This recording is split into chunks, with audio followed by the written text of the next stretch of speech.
வணக்கங்க. நம்மளுடைய இந்த விவசாய கண்காட்சியில வந்து பார்த்தோம் அப்படின்னா, பண்ணாரி அம்மன் ஈயம் வாங்கிட்டு வந்திருக்கோம். ஈயம் அப்படிங்கிறது வந்து திறம்மிகு நுண்ணுயிரின்னு சொல்லுவாங்க. இந்த நுண்ணுயிரிய பொறுத்தவரைக்கும் வந்து பார்த்தீங்க அப்படின்னா, லாக்டோபெசிலஸ்ங்க, அதுக்கப்புறம் வந்து இந்த ரோடோடென்ட்ரான், சூடோமோனாஸுங்க, சாக்ரோமைஸ்டிஸ் இது எல்லாமே இருக்கு. இது எல்லாமே வந்து நம்மளுடைய மண்ணுக்கு ரொம்ப முக்கியமான பங்கு வகிக்குதுங்க. இந்த என்னன்னா நம்ம ஒரு உயிர்கண்டம் அப்படின்னு சொல்றோம். மண் அப்படின்னா என்னன்னா ஒரு உயிர்கண்டம்னு சொல்றோம். அந்த உயிர்கண்டத்துல உயிர்கள் கம்மியா இருக்கு அப்படிங்கும் பொழுது இதை நம்ம கொடுக்கும் பொழுது எல்லா உரமும் கொடுத்து எனக்கு இன்னும் கொஞ்சம் வளர்ச்சி கம்மியா இருக்கு அப்படிங்கிற மாதிரி நினைக்கும் பொழுது நம்ம வந்து ஈயம் கரைசலை பயன்படுத்தலாம். இந்த ஈயம் கரைசல் வந்து இது வந்து தாய் திரவியம்னு சொல்லுவோம். இந்த தாய் திரவியம் பொறுத்த வரைக்கும் இதை வந்து 20 லிட்டரா மாத்தலாம். இது ஒரு லிட்டருங்க. இதுல இருந்து 20 லிட்டரா மாத்தலாம். அப்ப 19 லிட்டர் தண்ணியில 1 கிலோ சர்க்கரையோ கருப்பட்டியோ பனை வெல்லமோ இது மாதிரி ஏதோ ஒன்று போடலாமுங்க.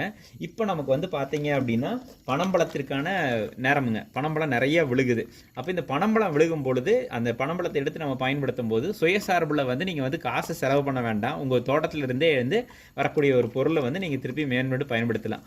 இதில் வந்து பார்த்தீங்க அப்படின்னா இது வெள்ளையாக இருக்கணும். இது வந்து சாயந்தரம் எடுத்து வச்சதுங்க. இப்போ இரவு ஆயிடுச்சு. இது வந்து வெள்ளையாக இருக்கணும். ஏன் வெள்ளையாக இருக்கணும் அப்படின்னா இந்த தொப்பையெல்லாம் உரிச்சிங்க இல்லைன்னா இப்படி எடுத்து தூக்கி பார்த்தீங்க அப்படின்னா இங்கே வந்து பூச்சிகள்லாம் 1-2 ஓடும். அந்த பூச்சிகள் ஓடாத பனம்பழமாக இருக்கணும்.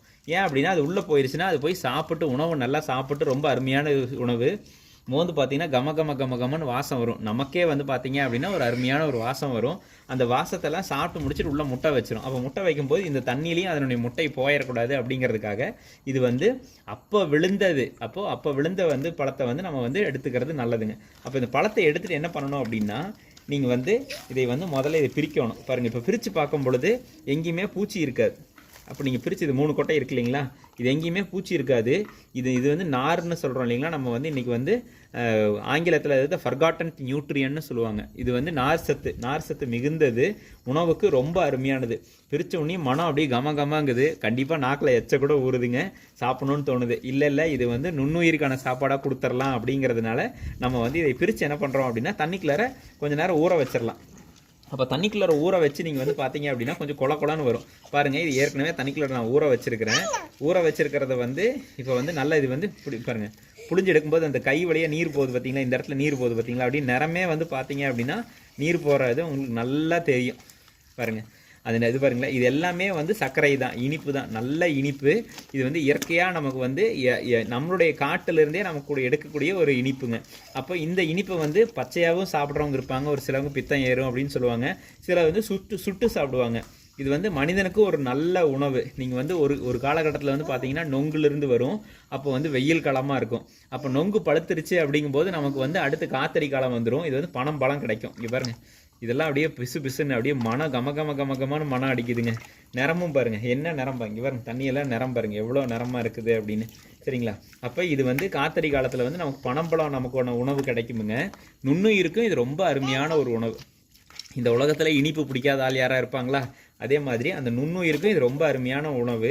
இந்த உணவை வந்து அதுக்கு கொடுக்க போகிறோம். அப்போ நம்ம வந்து ஒரு 19 லிட்டர் தண்ணிக்குள்ளார இதை வந்து கலக்கி இந்த நுண்ணுயிரை அதுக்குள்ளார கலக்கி ஒரு 7 நாள் காத்திருந்தோம் அப்படின்னா 7 நாள் காத்திருந்து அதை ஒரு இருட்டுகளை வச்சுருந்தோம் அப்படின்னா நுண்ணுயிரியெல்லாம் நல்லா நம்ம எப்படி பெற ஊற்றுறோம் இல்லைங்களா, நம்ம வந்து பாலை நல்லா சூடு பண்ணி ஒரு கை பொறுக்கிற சூட்டில் வந்து ஒரு தவைக்கு பெரமோர் கொஞ்சம் ஊற்றியிருந்தோம் அப்படின்னா அது வந்து தயிர் முழுசாகவே தயிராக மாறுதில்ல, அது மாதிரி தாங்க. இது வந்து இந்த 20 லிட்டர் தண்ணியுமே வந்து நமக்கு வந்து ஈயம் கரைசலாக நமக்கு கிடச்சிரும். இந்த ஈயம் கரைசல் கிடைச்சதுக்கப்புறம் நம்மளுடைய மண்ணில் நமக்கு கொடுக்கும்போது அந்த உரங்களோ நம்ம கொடுத்த சாணி குப்பையோ தாவரக்கழிவோ எதாக இருந்தாலும் அது சிதைக்கிற வேலையை சீக்கிரமாக பண்ணும். அது வந்து செடிகளுக்கு இன்னும் கூட கொஞ்சம் நல்லா எடுத்து கொடுக்கும். நம்ம முதலே சொன்ன மாதிரி மண் அப்படிங்கிறது தமிழில் பொறுத்த வரைக்கும் ஒரு உயிர் கண்டம். அந்த உயிர் கண்டத்தில் இருக்கக்கூடிய எண்ணிக்கை அதிகமாக நமக்கு வந்து விவசாயங்கிறது ரொம்ப அருமையாக பண்ண முடியும். பனம்பழத்தை பயன்படுத்தி இங்கே பாருங்களேன், இது எல்லாமே சர்க்கரைங்க, அப்படியே அத்தனையும் இனிப்பு. இங்கே பாருங்க, தெரியுதுங்களா, அத்தனையும் அப்படியே நாக்கில் இதில் எப்படி வருதோ அந்தளவுக்கு நமக்கு நாக்கில் உமிழ்நீர் சுரந்துக்கிட்டே இருக்குது. நம்ம பாருங்க சாப்பிட்டோம், சாப்பிட்டதுக்கப்புறமும் வந்து நம்ம நாக்கு வந்து இன்னும் இதை சாப்பிடணும்னு சொல்லுதுங்க. அந்த அளவுக்கு வந்து ரொம்ப அருமையான ஒரு இனிப்பு சுவைன்னு வச்சுக்கோங்களேன். இது வந்துங்க நல்லா தேய்ச்சி கழுவுனதுக்கப்புறம் இதனுடைய நிறம் வந்து பார்த்தீங்க அப்படின்னா முடிஞ்ச அளவுக்கு வெள்ளை நிறமாக மாறிடும். இதே இன்னும் நல்லா இருக்கும். நம்மளது வந்து நிறைய பாருங்கள், இதெல்லாம் இந்த இடத்துல இன்னும் ஊன் இருக்குது. நம்மளது இதே வந்து பார்த்தீங்க அப்படின்னா பனம்பழத்தில் இங்கே பாருங்களேன், உருளை காமி இங்கே பாருங்கள், நல்ல கெட்டியாக அப்படியே இவ்வளோ கொஞ்சம் நிறைய தான் போட்ட மாட்டிருக்குது. சரி நுண்ணுயிருக்கு நிறைய சாப்பாடு இருக்கட்டும் அப்படின்னு சொல்லிட்டு நிறைய கரைச்சிட்டோமுங்க. பனம்பழம் கொஞ்சம் சேர்த்து போட்டோங்க பாருங்க. இது எல்லாமே அத்தனையும் வந்து நமக்கு அருமையான ஒரு உணவு, நுண்ணுயிரிக்கு அருமையான உணவு. இதை வந்து நம்ம இது வந்து 20 லிட்டருங்க. 20 லிட்டரில் நம்ம இது கரைச்சி வச்சுருக்கிறத உள்ளே ஊற்ற போகிறோம். கையெடுங்க சாமி.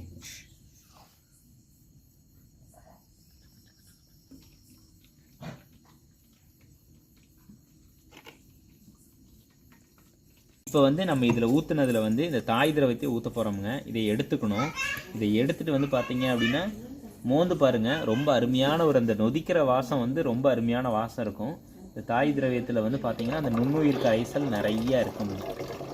இந்த தாய் திரவியத்தில் அந்த நுண்ணுயிர் நம்ம சொன்ன அந்த சூடாமோனாஸுங்க, அதுக்கப்புறம் லாக்டோபெசிலஸு, பார்த்திங்கன்னா அந்த நுண்ணுயிர் கரைசல் அதிகமாக இருக்கும். அது நம்ம உள்ளே ஊற்றிட்டோம். ஊற்றுனதுக்கப்புறம் இந்த பாட்டிலையும் கூட நீங்கள் வந்து ஒரு அலாசி ஊற்றிக்கலாம்.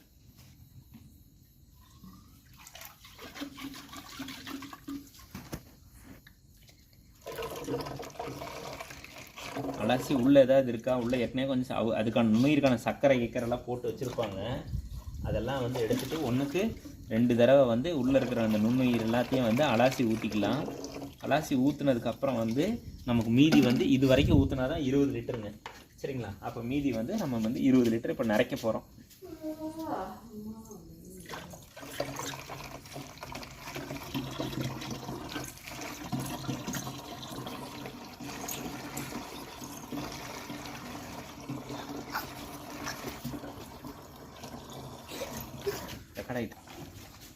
இது வந்து 20 லிட்டர் பண்ணிட்டோமுங்க.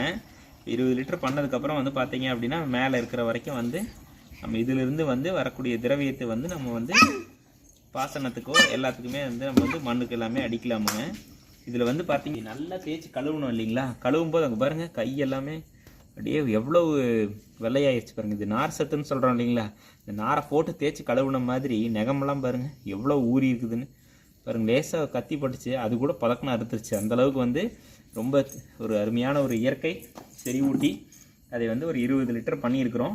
ஒரு 7 நாள் கழித்து இது நம்ம வந்து பயன்பாட்டுக்கு கொண்டு வந்துடலாம். வந்து ஒரு இருட்டு இடத்துல வச்சோம் அப்படின்னா இதில் உள்ளே இருக்கக்கூடிய இந்த உணவு எல்லாமே இந்த நுண்ணுயிரிலாம் சாப்பிட்டு நிறைய இனப்பெருக்கம் பண்ணி இந்த நுண்ணுயிரியை வந்து உள்ளே வந்து நிறைய இனப்பெருக்கம் பண்ணி நிறைய நுண்ணுயிரியாக வந்து அது வந்து பெருகிருங்க. பெருகினதுக்கப்புறம் நம்ம வந்து விவசாய பூமிக்கு நம்ம வந்து பயன்படுத்தலாம்.